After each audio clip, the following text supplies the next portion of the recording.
Recorded at the WNDU 16 News Now studios, this is the South Bend Tribune's Pot of Gold Notre Dame Football Podcast.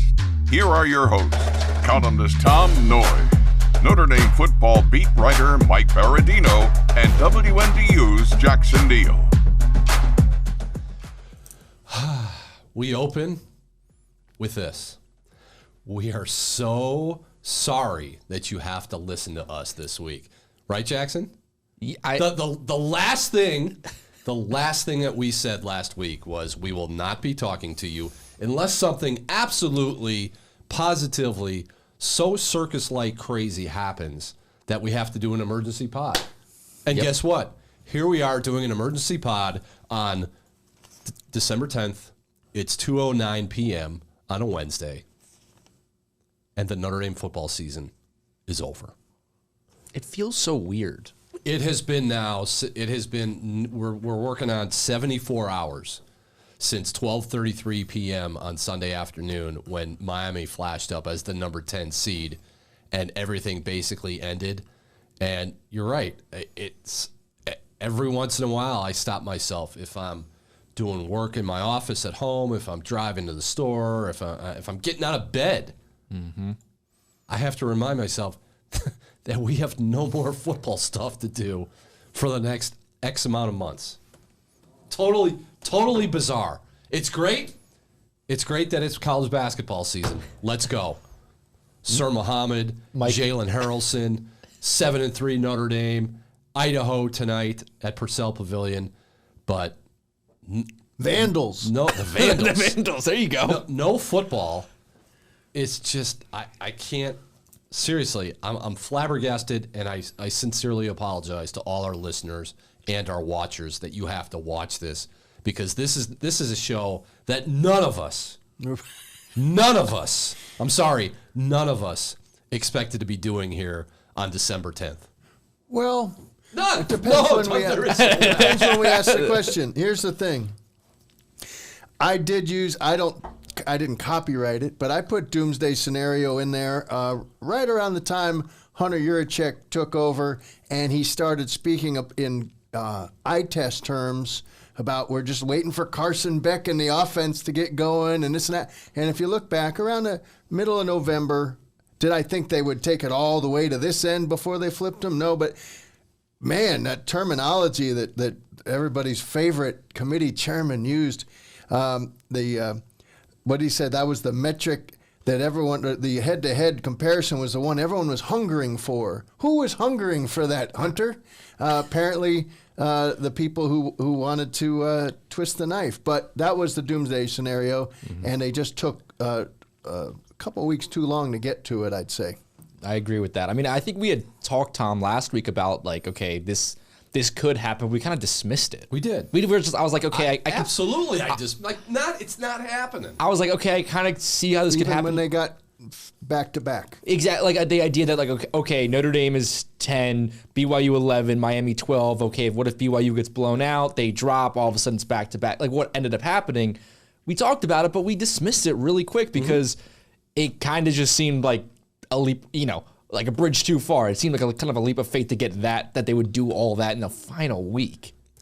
I'm following the line along the thinking of Pete Bavacqua, and that is all during November, during the college football playoff selection show, had Notre Dame been anywhere near like what Miami was, 18 to start, then 15, then they're going to be, if Notre Dame was on the outside looking in at any point in those shows, then you can look at it realistically and say, okay, I get it. It's going to be head-to-head, and Notre Dame's going to come up short.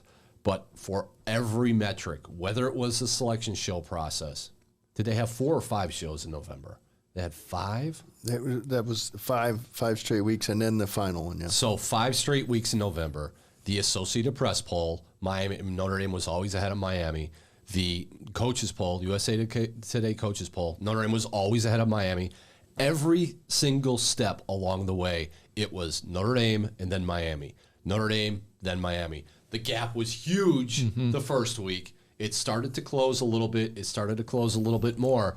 But there was never a time where if the selection committee truly believed that Miami was ahead of Notre Dame, Put Miami ahead of Notre Dame and be done with it.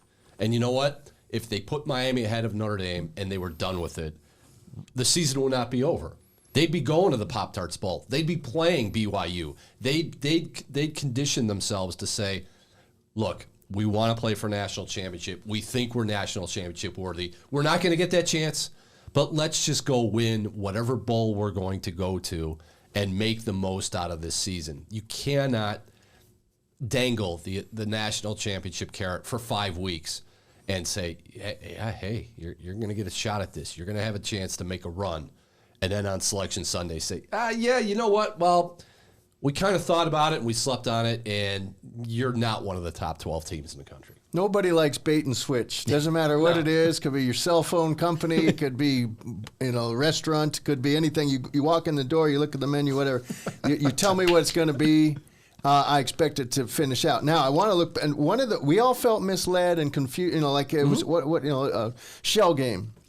I went back to November 25th, the Tuesday night, and I remember specifically thinking, wow, they'd gotten within because we had talked, do they need to be within 4 spots before that head-to-head matters, 3 spots. Heather Dinich, who does a fine job overall and is a good journalist, was misled as well. We shouldn't feel so bad because on November 25th, she went on the air in ESPN, and I went back and I watched it because I remember thinking, wow, maybe head-to-head really is already accounted for. This is what she said on November 25th. They asked about that head-to-head. She said Notre Dame and Miami are in the same conversation now. When you look at it, the ranking is BYU, Alabama, Miami, Notre Dame. They're all together there.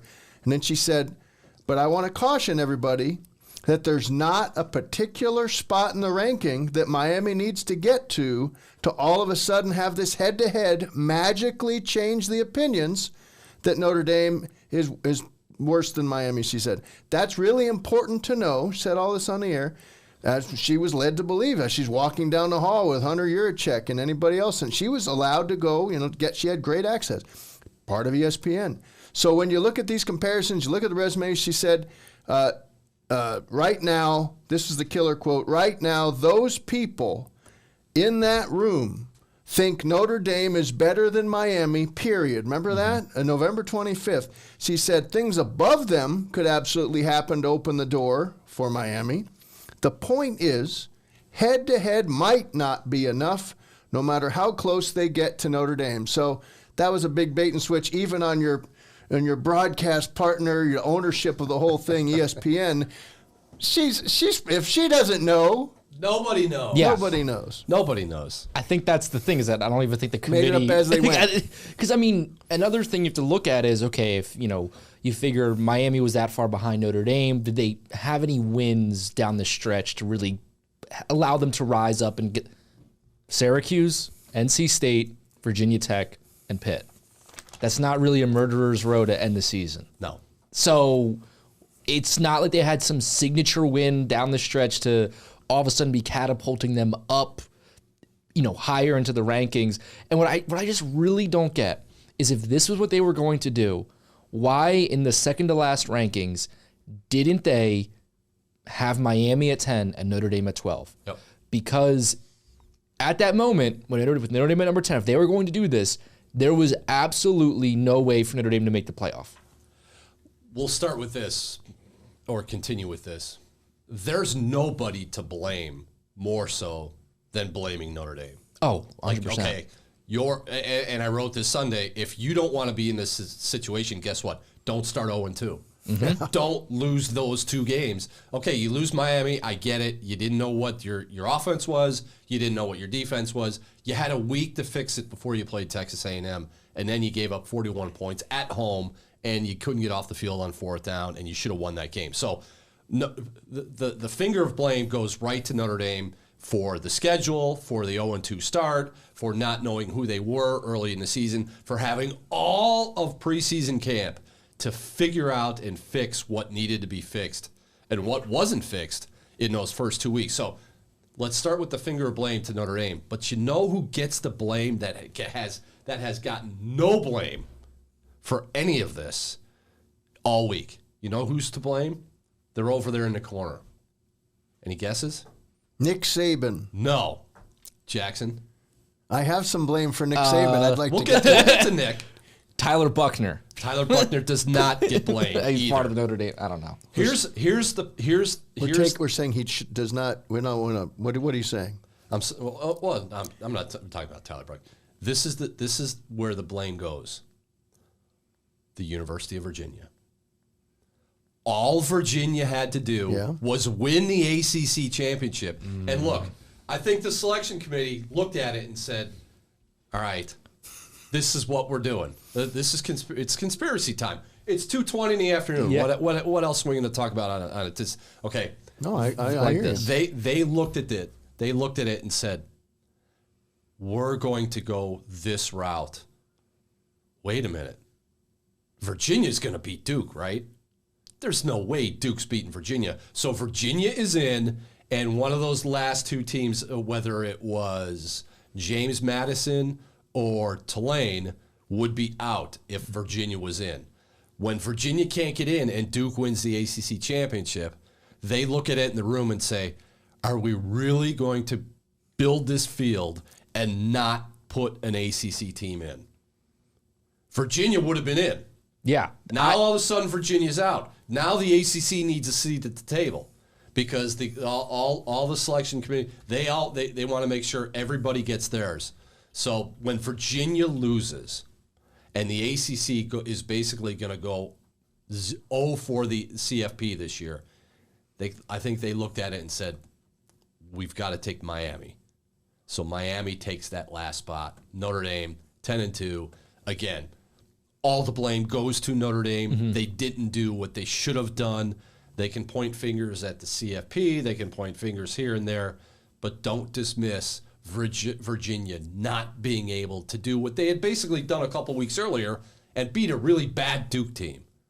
I think if Virginia beats Duke, Virginia gets in, Tulane or James Madison do not get in, Notre Dame gets in, Miami stays home. I agree. I have not heard that, but now that you put it like that, I completely agree. They didn't want to leave out a conference like that. I think especially after. I mean, remember last year when Boise State got the bye rather than the Big 12, and everyone was kind of like, "Wait, what are we doing here now?" I think that they're realizing that with some of this playoff format stuff that they don't want to be completely dissing the Big 12 or the ACC. Right.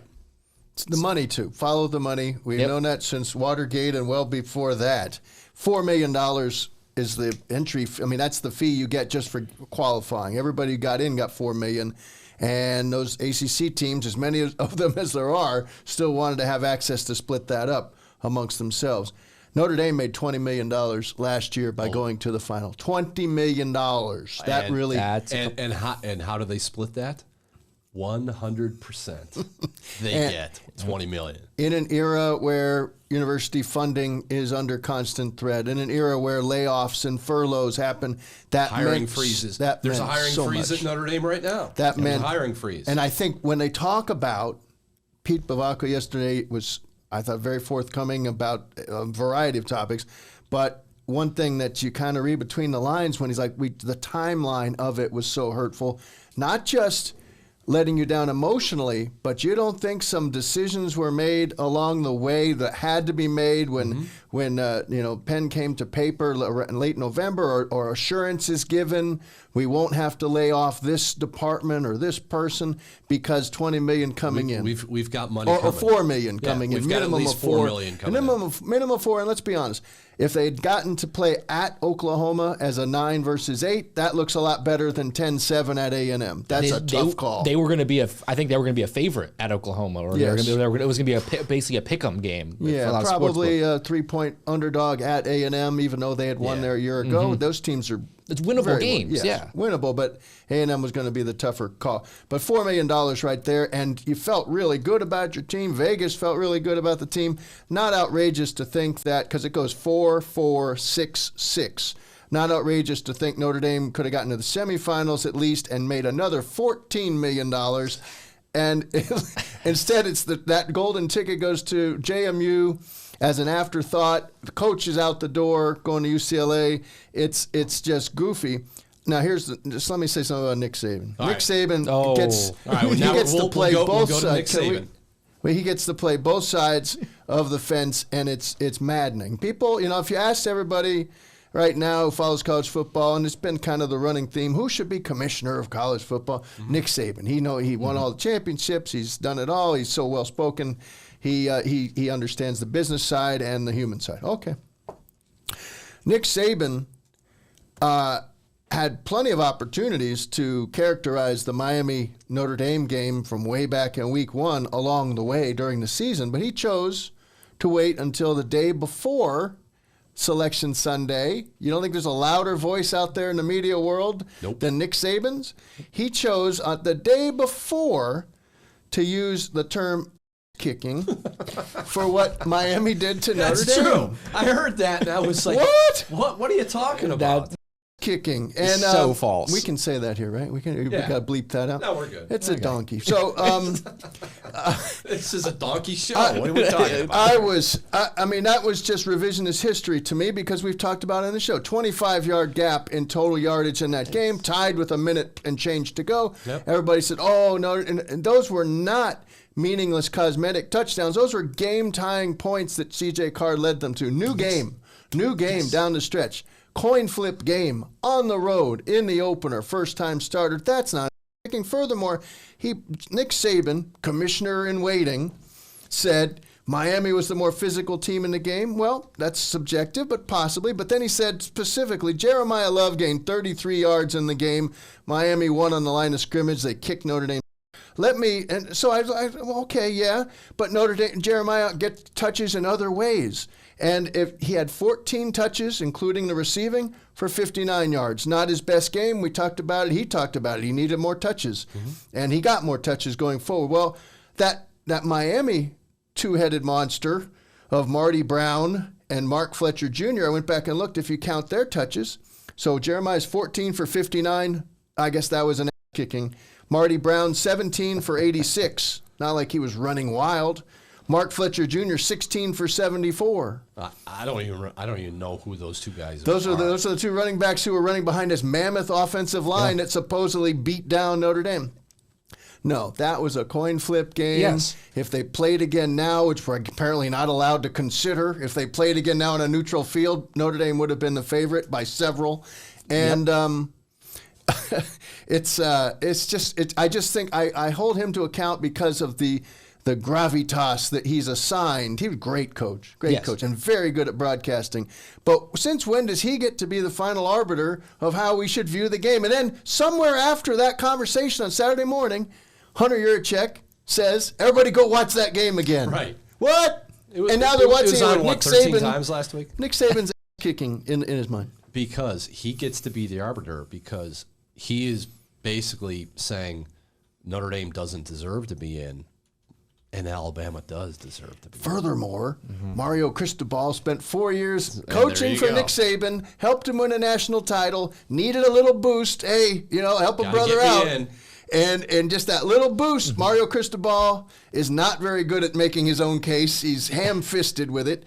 And Alabama, of course, Nick Saban's got a statue there. DeBoer's not his guy, but I think he still has an office there. Yeah. And so by characterizing one game in that way, falsely, he helped out Miami, he helped out Alabama, and he hurts Notre Dame, and big money at stake. I just think you got to choose your words carefully. We know that.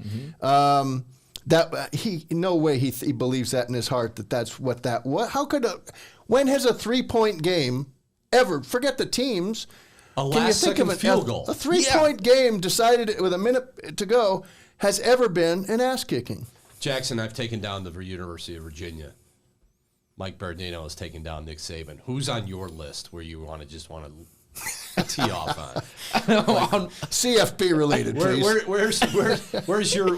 Where can we misplace some of your anger today? I think the Alabama point is a really good one. Just thinking that, like, if you want to talk about kicking right there, that's a team that got their kicked against Georgia. Yeah. Like that's a team that actually got beat up. Yeah. And if you look consistently at the college football playoff rankings, when these teams lose in a conference championship, they don't want to penalize them too much because they want to keep the conference championships, meaningful, but they still usually drop them a place. Yeah, every time. Every single time, except for this one time. So that to me also just was so weird. But again, for me, it always just comes back to all these shows week in and week out. Every week we're thinking to ourselves, okay, this means something. None of these rankings mean anything.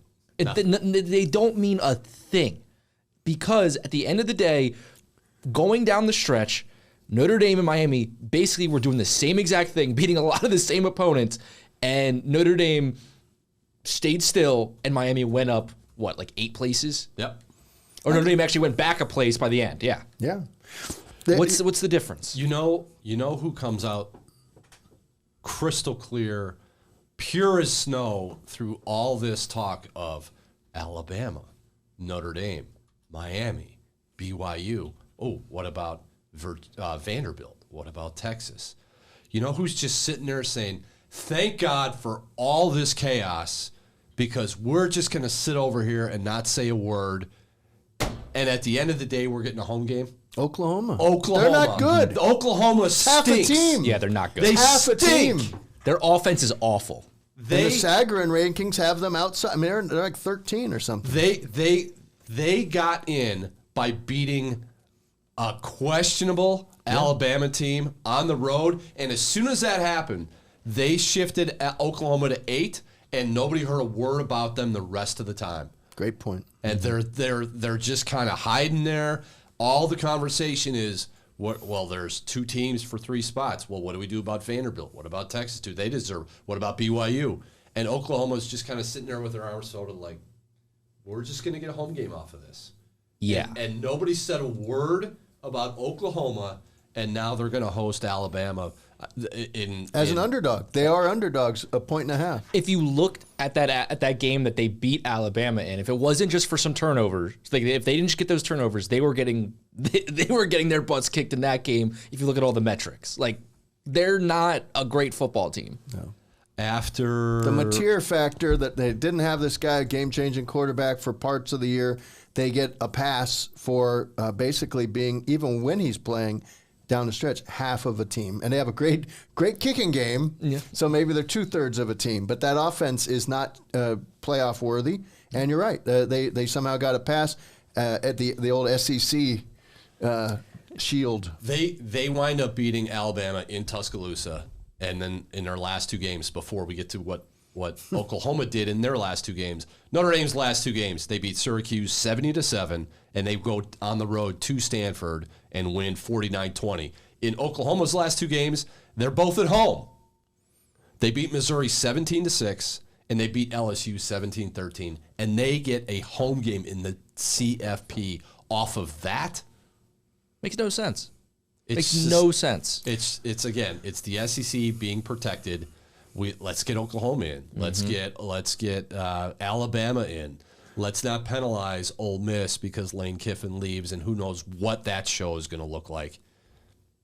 Notre Dame again, and again, all this goes back to we'll just keep going back to the same fact. You cannot start 0-2, and you have to win that Texas A&M game at home to eliminate any doubt. Last year there was some doubt when Notre Dame's 11-1. And they lose to Northern Illinois, but that was their only loss.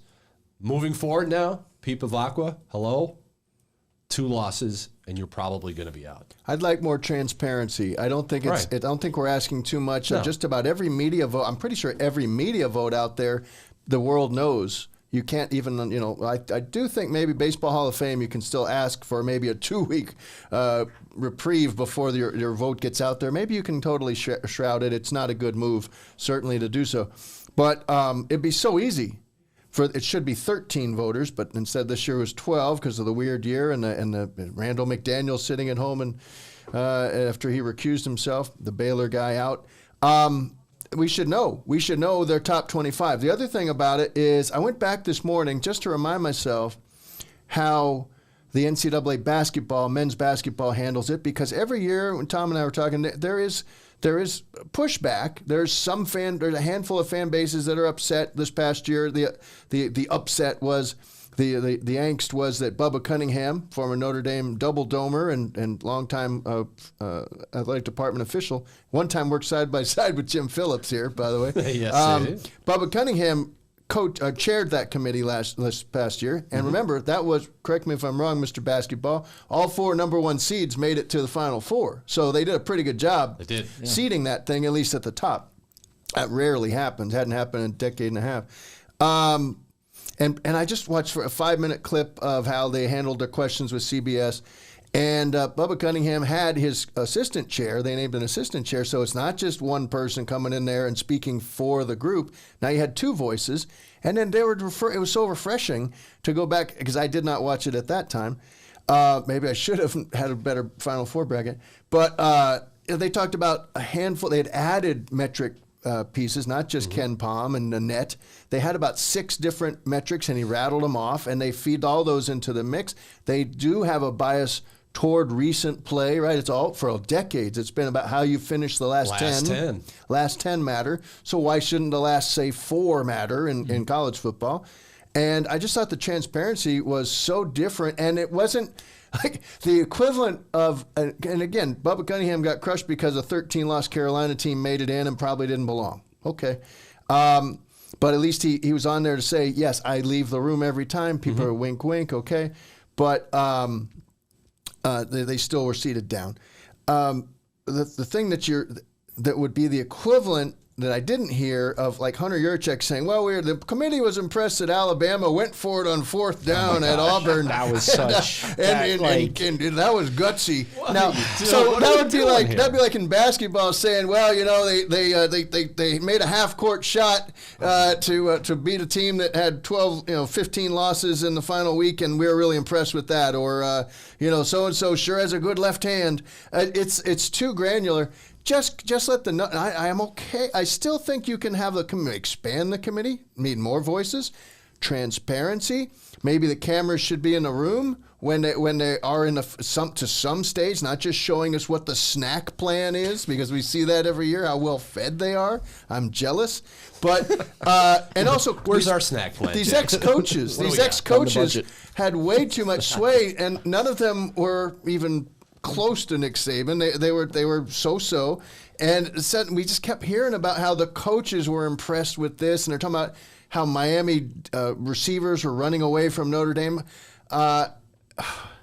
It's maddening, and you can see why people would have no faith in the system and assume that they reverse engineered the field. They absolutely cannot push back against that. It does appear that they made sure that it was an Oprah thing, $4 million for you, $4 million for you, 8, 12, whatever. Yes, and so here we are. All right, so now we have some bad news for the national people who will get on their high horse and pontificate and say, you know what? This is reason number 752 that Notre Dame needs to join a conference. Bad news for you people. If anything, this is going to strengthen Notre Dame's belief that it will never join a conference. It doesn't need to join a conference just because it got left out. It just needs to be better when it needs to be better. No conference, right? They don't need to join a conference. I mean, they are, first of all, Bavakwa already mentioned how if they're in the top 12, they have that guarantee going forward. So they have all that. One of the parts of his press conference that stood out to me the most yesterday was when he was talking about the ACC and bringing up those stats. The 23% of the time ACC football stadiums sell out. When Notre Dame's playing against them, it's like 90%. And I forget what he said with the TV ratings, but it was just eye-opening, because it's like, at the end of the day, it's Notre Dame. They don't need to be in a conference. They're just fine being independent. And you're right. I think, if anything, what's going to happen from this, we already know the relationship with the ACC is strained. I would not be surprised if there's some conversations about, okay, what could we do besides being partnered with the ACC in this way? They have to make amends with the ACC, because where else are you going to go? Like, it's easy to say, sever the relationship with the ACC. What do you do with the men's and women's basketball programs? I have a theory. First and foremost, and then later on down the line, the Olympic sports. All right, Mr. Theory, what do you got? Why doesn't the Big East work? Because they tried the Big East. But I'm saying, right now, the Big East basketball. They've done the Big East, and the one drawback for the Big East was it was not a challenge whatsoever for the Olympic sports. The Olympic sports dominated Is that okay? East. I don't know if the Big East is looking to expand. But I'm just saying if you look into basketball, they kind of, they do kind of fit in with the rest of those institutions. And I know for men's lacrosse also the Big East is a pretty solid conference. So, for a national title program, it is a step down from the ACC, but it's not as it's not terrible. No, it's not. So that's my theory, but I think that's just kind of a way out there theory. Back to you have to join a conference. What conference is Vanderbilt in? Good point. The SEC. Yeah. What did Vanderbilt do this year? They went 10-2. Yeah. Did they get in? Nope. See, so join a conference. They're not joining the conference. Next year, next month, 2 years, 5 years, maybe 10. Who knows? We'll see what happens when the next doomsday scenario appears. But Notre Dame as an independent, they will stay an independent, and this just reinforces their belief that they're all about Notre Dame and not about anything else as far as an SEC or a Big Ten or whatever. And let's see what happens in fixing the ACC relationship. Yes. Go 12-0 next year against this collection of slop. Just go 12-0 and you have a bye. Right. You have that first round bye. And I'm sure Wisconsin, with its newfound NIL money, will go out and buy some players. But it's still Luke Fickell coaching at Lambeau that day. Rice, Michigan State, Pat Fitzgerald's going to turn it around, but not a yes. We assume, and Jordan Hudson.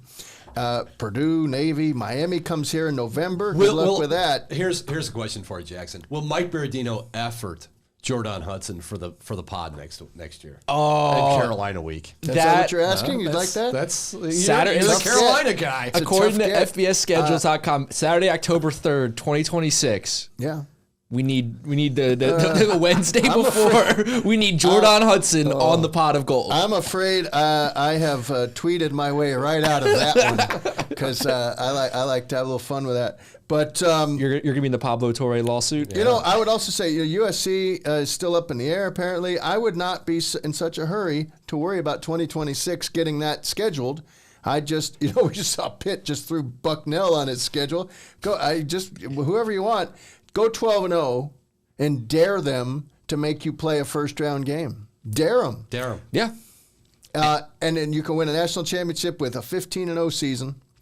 And you don't think Pete Pavacqua alluded to it. You don't think Marcus Freeman is going to be able to use that as a rallying point whenever a little extra is needed along the way? This is the ultimate retribution tour. It sets up for it. If you thought 70-7 was outrageous. There's some possibilities here. Syracuse still on the schedule at Syracuse. Stanford comes here. It's easy for Notre Dame to be a punching bag this week for a lot of reasons, as far as them saying they're a bunch of whiners. They didn't want to play in the bowl game. All you have to say is, and we don't, the three of us in this room, we don't care if Notre Dame wins, loses, whatever. That's our job, is to cover Notre Dame. But you know what? College football better watch out in 2026, because Notre Dame is coming, and they're going to be coming after people hard. Like Mike said, if you thought 70-7 was funny, wait until some of those scores next year, because Marcus Freeman, this is going to change something in Marcus Freeman, where he was the nice guy, the likable guy. Guess what? Now Notre Dame football, all of a sudden, they're wearing the black hat, and I think Marcus Freeman will embrace that and say, this is what we're going to do in 2026.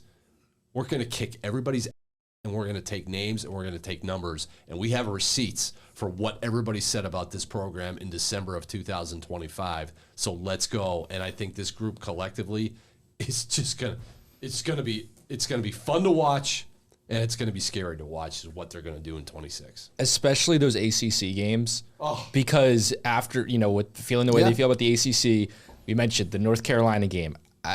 Okay, we'll see what they're like next year, but that's a game that Notre Dame could easily run up the score on if it's anything like this season. Miami obviously will be a challenge, but Boston College, Syracuse again, SMU's still solid though. So it's like there's a couple games, the North Carolina, Boston College, and Syracuse games.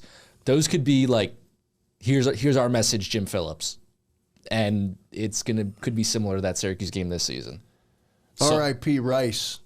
Yeah. R.I.P. That's. Oh my. Why does Texas play Rice? John F. Kennedy. That's right. Yeah. I have no response to that. You didn't Okay, think I was so at 12:33 on Sunday, I had one other thing to say about that before I forget. 51 is a number to keep in mind. 51, if my math is correct, is a number of days extra Notre Dame just added to its offseason. If it had gone all the way to the final on January 19th, as opposed to walking off the field at Stanford and being done, not wanting to be done, being done. Now, how do they use those 51 days? You don't think sports performance, John Waggle and those people will figure out that the healing is 51 days faster. The anything they have to do off season, the strengthening, the putting on the weight, the taking off the weight, adding speed, adding bulk, integrating. The other thing is, everybody talked about, well, you're missing out on practice. And yes, you are missing the practice days from the bowl. Overrated. But they couldn't bring in Noah Grubbs anyway because they did away with that. C.J. Carr benefited from that. Blake Hebert benefited from that. But you can't bring in the signee quarterback in December. They quickly got rid of that rule. That was a nice exemption.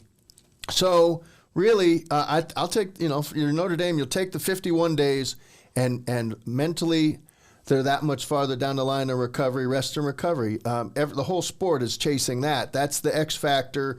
And when you played the 16 last year, you were still exhausted when the season started again. You really were. We were exhausted. We didn't even have to play, which leads me to the point I was going to make. At 12:33 on Sunday, we find out that they're not in the CFP. It was probably around 3:40, 3:45, 3:50 on Sunday where we found out Notre Dame voted, you know what, we're not going to play a bowl game. Good decision, bad decision, indecision. What are your thoughts on Notre Dame saying, you know what, that's it? I think that was for this specific instance, I think that was the perfect decision. I think it sent a huge message across the sport. And also, I know obviously the team voted on it and that you need the captains and everyone in the team to, want to say that, like, we don't want to play. But also just think about this. I mean, they were going to go play in the Pop-Tarts Bowl, which is going to be on ABC. Which was going to wreck your Christmas. It was going to wreck my Christmas. Yeah. But think about, people have been complaining that Notre Dame has been whining. I think their messaging has been pretty consistent, that it's the dislike of the committee shows throughout November, giving them the false sense of hope. Who's in charge of all that? Is the ESPN. Mm-hmm. If you're Notre Dame, why would you then go play in a game that's going to be broadcast, I'm looking, on ABC, ESPN basically. Like, why would you go give them a huge rating and go play in that game? Also, side note, they'd have to go play BYU. Notre Dame, meanwhile, would be feeling, oh man, we just missed out on the playoff. We're all bummed out. BYU takes bowl games seriously. Look at last year. The nonsense of, if you're in college football, you have to play college football. You have to practice. You have to do this. Let's rewind back to what this program went through last December and last January, where their first playoff game was basically the start of winter break on campus. It was that night, that Friday at Notre Dame Stadium. Their last football game was basically the last day of winter break. They went through their entire winter break playing football, practicing, traveling, playing games, going to film. They did all that in December. They did all that in January. They did it all the way up until the end of January, to where you looked at it and thought, you woke up one February morning and said, wait, what happened to January? This team was emotionally and physically done after this year, after the Stanford game, when they find out there's no college football playoff. They don't need to be running around in the Irish Athletic Center and running past patterns. What if C.J. Carr plays in the Pop-Tarts Bowl and blows an Achilles? What if Drake Bowen tears a pec muscle? You don't. There's the Jalen Smith the Jalen Smith rule. And what Pete Bavacqua said when he met with us for about 40 minutes yesterday made so much sense. That has gotten lost in what you mentioned, Jackson, saying Notre Dame. Everybody says that Notre Dame was whining about this. Notre Dame knew if they're going to the Pop-Tarts Bowl, guess what? Jeremiah Love's not playing. Jadarian Price isn't playing. Malachi Fields isn't playing. Oh, I tweeted 24 names. Exactly. I just kind of quickly went through. You can make a case whether it's draft prep related, nagging injury related, or you already know KVA's out. Tay Johnson's not going to go out there with his hand wrapped up. And you can go down the list. Greathouse isn't going to risk this. He didn't risk anything else. They were saving him for this, for something that mattered.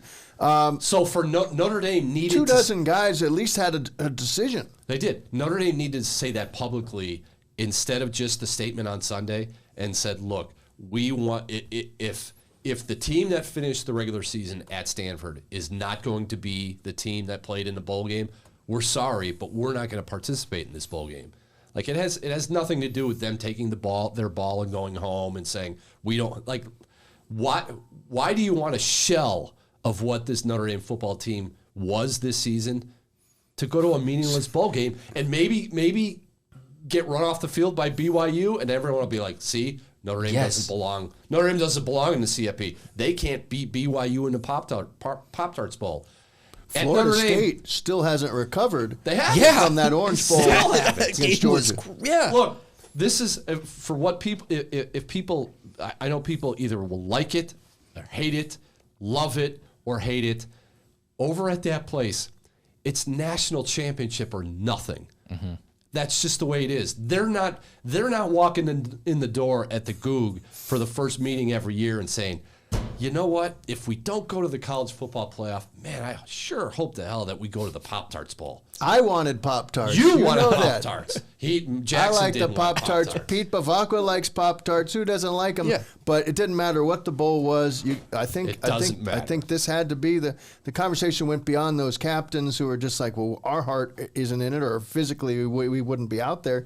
It was 4 times as many guys as captains they had who at least had a decision to make. Billy Schrouth wasn't going to come back for this.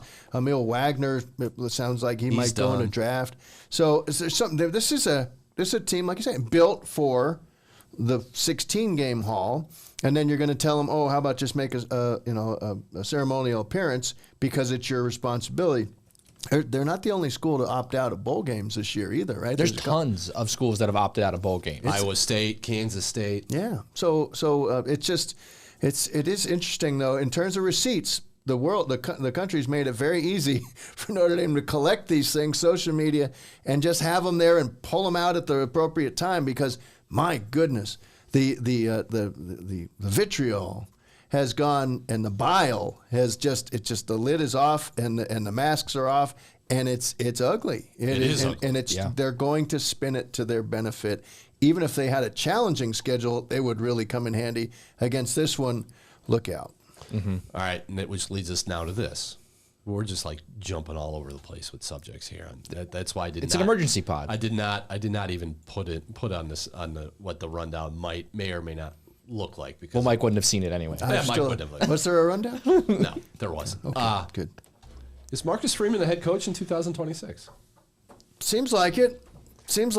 Now, I am not going down the road that Jackson and I went down last week and saying there's absolutely no way Notre Dame's not going to the CFP, and then look what happens. They don't go to the CFP.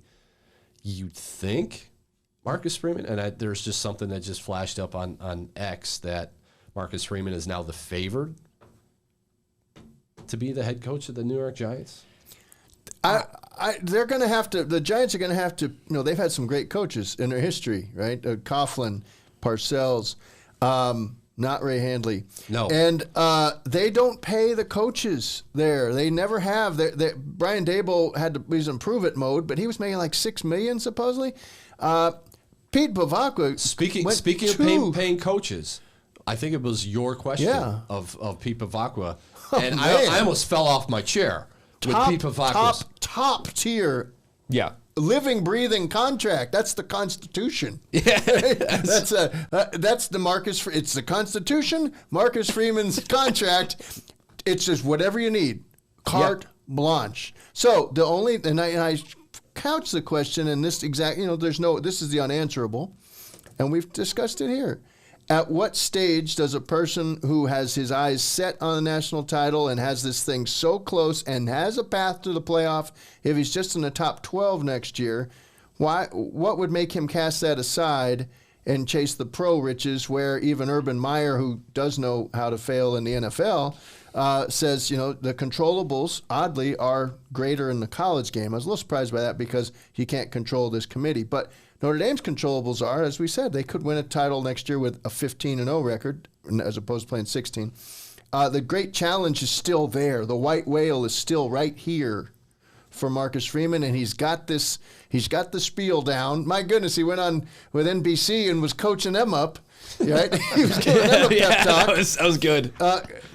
Pro coaches don't talk like that. Pro coaches don't talk about team glory. Those guys don't want to hear that. That's all about getting paid. Yeah. It's about shortening practice, not extending it. It's not. They don't have Bloody Tuesday in the NFL. So a lot of his methods are perfect. The perfect coach of Notre Dame, the time and place, everything's worked out. It's just the last thing is get the statue. And I think I just come down on that. Even if Pete Bavacqua hadn't said 2 straight minutes of hosannas and just if there's, how do you walk away from that? Was there a message being sent there by that felt answer? That was an extensive answer. And why not? Why not take that opportunity publicly, and also a message to all these NFL owners out there who may have eyes, and they all if they're going to have an opening, you go, oh, what about the Notre Dame guy? Yeah. Maybe we can outbid him. It's not going to be money. Andy Reid's up there at 20. I don't know, but I don't think it's going to be money. It'd have to be Marcus Freeman saying, college football is irreparably broken. There's just too many uncertainties. Let me go cast my hand where the tiebreakers are official and make sense, and there's 10 of them, and you know what you're dealing with as you go in. There's no committee. There's no committee on who gets into the playoffs. But it's a different deal. You're not developing the 18 to 25-year-old man, and it's all transactional. Wouldn't the NFL right now work everything? Wouldn't that stand for everything that Marcus Freeman isn't? Yes. Like seriously, he talks a lot about the relationships of knowing the young men and their families and this and that, and it's a business up there. It's a business here to an extent, but even up there, it's even more so. Marcus Freeman has done a hell of a lot at Notre Dame in his time, but I think there's still so much more for him to do here before he goes to the NFL. But there's a but. So I was thinking yesterday or 2 days ago, I know you've talked about the Pittsburgh Steelers a lot, and I've always thought that's a really like, okay, that makes sense. Although, now, okay, would they hire Freeman? He doesn't have any NFL experience. The one that I kind of that really had my brain racking was the Baltimore Ravens. I've said that. I've said Ravens and Steelers, where the culture and the tradition and the patience is there. Ownership, everything is there. It's just they've kind of... But also, I know he's had a bad season, but I think he's been injured. What other NFL job could you step into and have a 2-time league MVP at quarterback? True. Because when you take a job in the NFL, it's all about who's your quarterback. And if you're going to the Giants, you have to really believe in Jackson Dart. I'm not convinced. But if you get a job in the NFL, you don't get Lamar Jackson as your quarterback usually. Kyle Hamilton there. Okay, but I'm saying you don't get Louis Gilman. You don't get Lamar. It's it's a great organization, like you said. Gilman, but. Plus, you have a 2-time league MVP at quarterback. Then the Browns are in your division, which whatever. The Bengals, which that's a dumpster fire usually. And then the Steelers, which are having a down period right now. I think those are those kind of places. I think there might be, you could maybe push the list out to 5, but it'd be a chore to do so. I just don't think the timing is going to be right. And, I agree. Boy, that answer was as strong as you could possibly make it if you're the boss and you want your face of the franchise to feel valued. And more than the football coach at Notre Dame. Fabric of the university. I walked out of there thinking, well, maybe the statue happens before they get to the title, but he's in the right spot. It's just I don't see what would push him off that mark, unless deep down there was something nagging at him about the college game, not about this franchise and this path to it, but about just the overall. The portal. You're constantly re-recruiting your guys. Agents now have full. I can't say that college is win. He does a great job reminding that team glory should matter. It's a hashtag, and I believe the players listen and buy into it. But it's going to get harder and harder by the year because the outside voice is everybody's got an agent. even guys who are not playing yet. They have somebody who comes in the spring and says, of course, now the portal's all restricted to January, but they'll come in and say, what do you got for me? And it's Mike Martin's job, who does a heck of a job. I mean, someday, if Marcus Freeman does go, I think that's a package deal. Mike Martin's his GM. But this is down the road because there's no indication that it's not doable right now, no matter what some of the national pundits are saying that Notre Dame, there's no path to a national title. Path was right there. Vegas saw it. Yeah, it was there. Fourth best odds. It was there. Like fourth best odds on Sunday morning. It's like this is a team that team really was rolling. Really could have won the national championship. We've heard from Pete Bavacqua. Don't we have to hear from Marcus Freeman? We do. We do. Doesn't he have to do something local? I mean, I would want that. I feel like they probably just think they don't have to. He'll be asked about the NFL, and it's awkward, right? He was asked about the NFL by Brandon London, who is in the New York area. I covered him when he was a receiver with the Dolphins. His dad was a coach at Virginia, Mike London.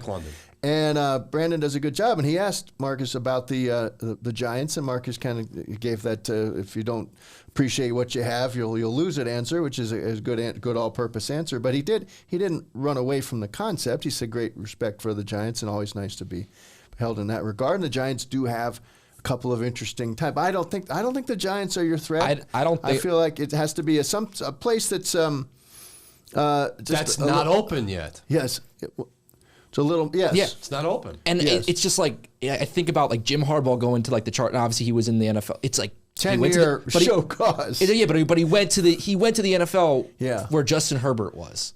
Mm-hmm. I just think that if you are going to be a coach like Marcus Freeman and you're going to actually think about the NFL, I'm looking at the quarterback. Buffalo Bills. Yeah, and if they make a change. If the Buffalo Bills open up, it's like I could get to go coach Josh Allen. Like I have a legitimate chance of winning the Super Bowl. Like that, because if you don't have the quarterback, you're out in 3. Hope maybe if you're lucky 4 years. There is no more football as far as Notre Dame is concerned, but we're not done with Notre Dame football yet because somebody's going to New York City this weekend. What's that going to be like for you? Well, I've never done the Heisman, and I was kind of hoping that I'd be in the room where it happens. You watch that ceremony, but they don't allow you in the room where it happens. They sequester the media, it sounds like, about 10 blocks away. Not even in the same building now. It's not in the downtown athletic club, wherever that was. I guess that was down near Wall Street. Downtown, near Wall Street. And so now it's in like the jazz building of the Lincoln Center. And but Jeremiah Love getting there is well deserved. Top 4. And here's my one beef about this. How in the era of the betting sites, there's a dozen or more betting sites. That's all we have to go by. There's no Steve Kornacki out there doing a silent polling of the voters. 900 plus votes, including all the living Heisman winners, maybe even some of the dead ones. And how do we know? How do we know that the 3 quarterbacks are basically up there neck and neck and neck, and then there's Jeremiah's 50-1? How do we really know? Just because somebody says so. I cannot rule out that he wins. I cannot rule that out. Because we got bolts. Here's the thing. They didn't allow people to vote until Saturday, and they didn't close it until Monday. And who was the topic du jour for all those days? It was Notre Dame, certainly in or out. And then by Sunday afternoon, it was anybody who's sympathetic at all to Notre Dame's case could make a protest vote for Love. Now, from the general vitriol, again, that's out there, you don't think many voters probably feel that way. But the guy, just to watch him in one game, any of those highlight plays, you can tell that he brought something different to the table. It's ridiculous. And the quarterbacks really could split the QB vote. Nobody has overwhelming stats. Pavia is the one that I think it could sneak in there and do it among the 3 quarterbacks. Crying Fernando gives the best post-game interviews. Best flipping post-game interviews. It's people like that, and he's got good stats. You know what's going on Mendoza. Why? Because it's groupthink. So it's the number one. It's a guy. It's for the outstanding college football player in the land. Player, not most outstanding quarterback, and not for the guy who's on the number 1 team and the because best backstory. IU's such a great story, and he's such a great story. He was a transfer. He didn't have any chance. I got one for you. How about a vote in favor of a guy who sticks it out in the era of the easy transfer portal and the 7-figure allure? There's only one of these 4 who played his whole career at one place. Yep. That's Jeremiah Love. Now, New Mexico State to Vanderbilt, I get it. I mean, that's not pulling anchor to drop anchor. But Cal to Indiana and saying Georgia to Ohio State, or Alabama to Ohio State. This guy, Jeremiah Love, had plenty of opportunities every year before this one to leave, and he didn't. And he also had to share the carries. There's a lot going. We know that. We don't have to convince ourselves. I just think I'm prepared mentally for, I have to write he finishes whatever, and he runner up versus win. I'm going to have that winning version ready to go just in case, because we don't know. We really don't know. There's no efficient way to do exit polling when these guys just put in their votes, men and women, in the last few days. Maybe they give it to Jeremiah Love as a consolation prize for stiffing Notre Dame. I think, and also with the Heisman, you have to remember, isn't the voting kind of broken down by region? It is. So you almost have to view it like an electoral map. And does I'm just saying, if you want to, Mike's doing this, I'll give you my thing. Throw it up there. Let me see. There's 3 guys in the Midwest and there's one from the South. So. Exactly. So does Pavia just West is totally up for grabs. But does Pavia just get all the South votes and then the Midwest gets 2 split up? I don't know. So it could be historically close. I'll say that. I agree. We just heard the Mendoza, and it's kind of just become an echo chamber. Right. But why? Diego Pavia has better passing stats and 800+ rushing yards, and was Vanderbilt, and the face of that thing. So I do think there's a chance. I think Sayin has lost momentum, but incredibly accurate, 80% passer almost. And Ohio State was the number 1 all year. So I could see where those 3, or at least 2 of the 3, start split it. And so who knows? But it'll be cool to be there.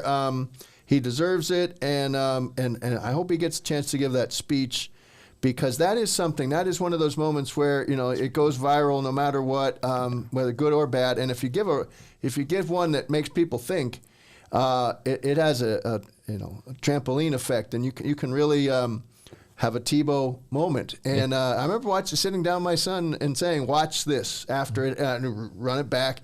Watch this. I mean, he just nailed it, and I think several of them could. I don't think Sayin's speech would. No. I'm not sure he would. But Pavia, Mendoza, Love, any of those would be really good. Any of those 3. Just as long as Jeremiah Love does not revert back to Ross-Ade Stadium and say shoot. Every time told me they thought about putting that on a T-shirt. They razzed him about that, and I look at that as it's nice to see.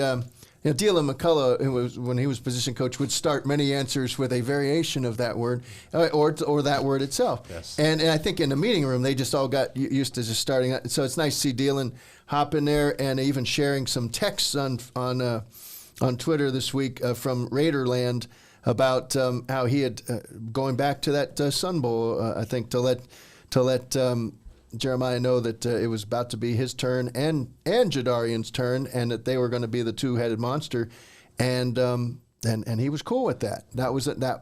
He as far as we know, did not go down the road with any of those SEC opportunities that he had out of high school. I mean, there were plenty of places he could have bounced to.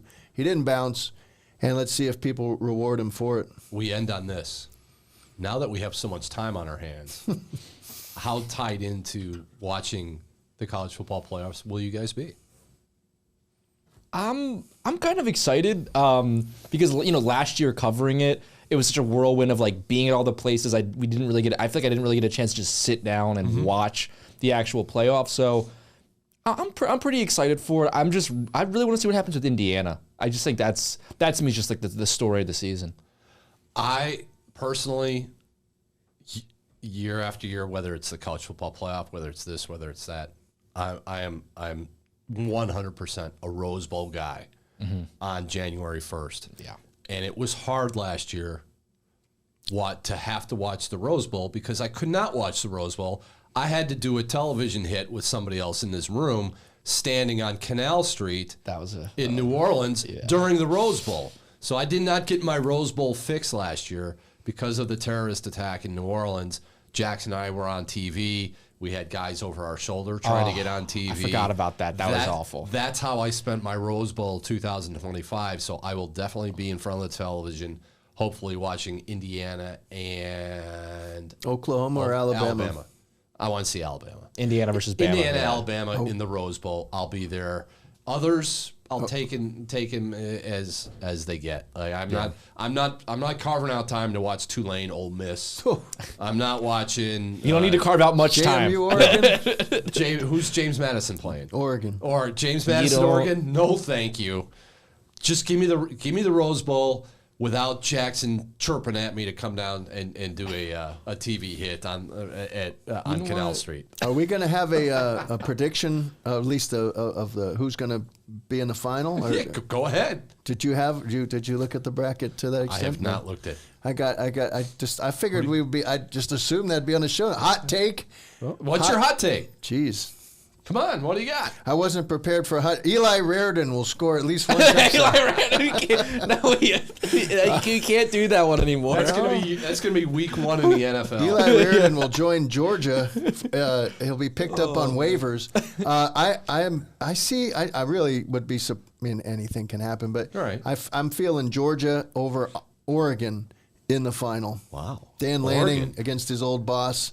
Yeah, dude, I think Oregon they had to slip up against Indiana at home, but solid team across the way, and Lanning, a hell of a coach, and he's going to win a national title at some point. He's just a couple weeks younger than Marcus Freeman, and both are yet to turn. They'll both turn 40 in January. It's almost like a race between those two. Who gets that first national title? Lanning's got a chance at it, and I think, but Georgia has turned it up a notch. So I'm going Georgia over Oregon. Eli Reardon, at least one touchdown catch. James Rendell, 75-yard punt. We never got to what that was yours, Malachi Fields? I did a Malachi Fields or C.J. Carr, 4 touchdowns in the first half or whatever. Oh yeah, good one. Yeah. No, I think who had did we have the call of the year might have been 2 pick sixes? And did we get 2 pick sixes? I nailed. I had that against Syracuse. You had 2 pick sixes. Yeah, you got that in like the first quarter, right? Yeah, I said 2. I did. I said 2. That's definitely the best. I didn't break. I should have broken that out into a TTP. You should have. I make no promises on when we return, because when I say we're not coming back, weird things happen. So this will be the last pot of gold until the near future, or until news warrants it. Hopefully it won't have to deal with Marcus Freeman. Hopefully it won't have to deal with somebody we don't have any idea jumping into the transfer portal. We didn't even mention Kenny Minchie. Kenny Minchie is in the portal. He needs to go play football. Has nothing to do with Notre Dame. Has nothing to do with Kenny Minchie. He's a quarterback. He wants to play quarterback. He's not going to do it at Notre Dame as far as C.J. Carr is here. So Kenny Minchie is in the portal. He will eventually be in the portal. He will not be the last. There'll be others. So we'll see later on down the line. This has been our emergency pot of gold for Jackson Neill, for Mike Berardino. I'm Tom Noie. Happy holidays. This has been the South Bend Tribune's Pot of Gold podcast, your home for insightful Notre Dame football coverage and analysis.